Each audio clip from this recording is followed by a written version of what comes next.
For one thing that I really just rubs me the wrong way is when these people who are supposedly protecting our Second Amendment try to use scare tactics and fear to drain a poor man's pocket. Now, not that Rand Paul is trying to do this, it's just so the United Nations Small Arms Treaty has been the gun control lobby's crown for decades. They've been waiting for an anti-gun president like Joe Biden to take the White House so they can launch an all-out effort to ratify it in the United States Senate. Okay, now,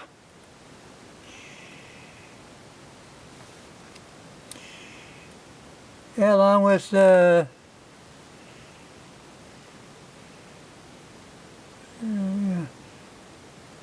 does the U.S. government support arms? Okay. Biden administration now firmly in the back pockets of the communist people have largely seized control by implementing the UN Small Arms Treaty and demanding more, you know. Okay.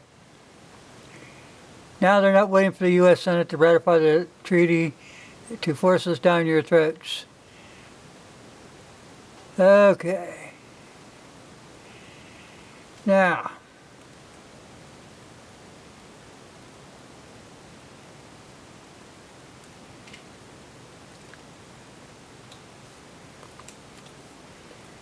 okay, let's get down here for a second. Gun registries, all this other good stuff, bans and all the good stuff. Let's get down here to the nitty-gritty of things, which really pissed me off. Okay. If all possible, I hope you guys all agree to send $100.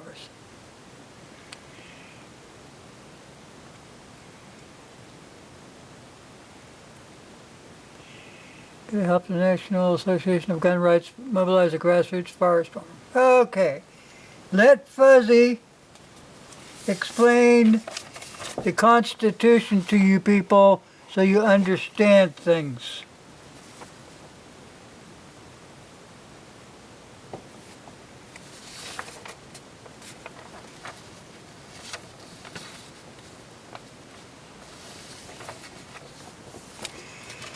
Neither the President or the Senate may not lawfully by treaty do anything that the Constitution does not authorize them to do directly. Since the Constitution does not authorize the federal government to disarm us, the federal government may not lawfully do it by treaty.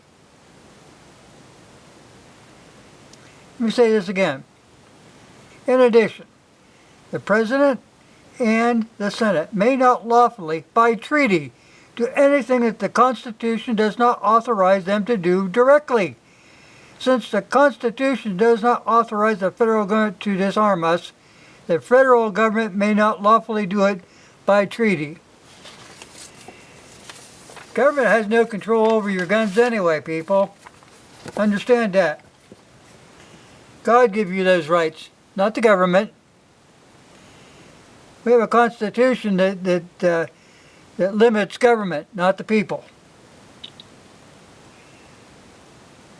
Accordingly, nowhere in the federal government, they're not anywhere in the Constitution where they granted authority to abridge, restrict, or infringe in any fashion whatsoever guns or ammunition. Thus, all restrictive laws made by Congress, all regulations made by the Bureau of Alcohol, Tobacco, and Firearms is unconstitutional, is outside the scope of powers granted to Congress and to the executive branch by our Constitution. Restriction of arms and ammunition is not one of the enumerated powers delegated to the Congress or to the executive branch. Hope we got this settled. Don't go getting all panicked. Don't go taking money out of your pocket to keep some lawyer so you can go to the store and, well, go to a restaurant you can afford to.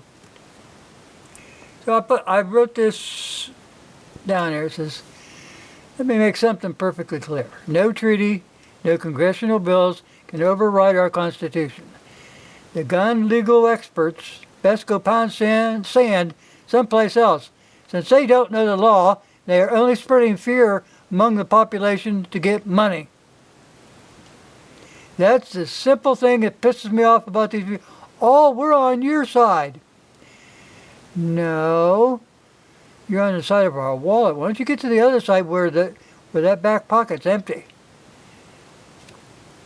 So anyway, that's my kind of a rant for today.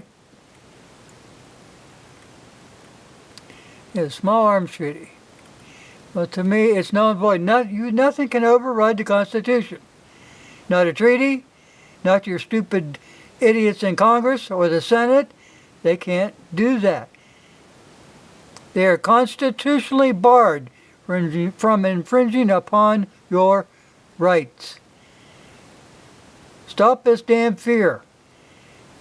Nobody like Obama or Biden or any other damn stupid-ass Democrat is going to come and get your guns. Unless they want to lose their heads and have them on a plate or a platter. Okay. Just so you know where I stand.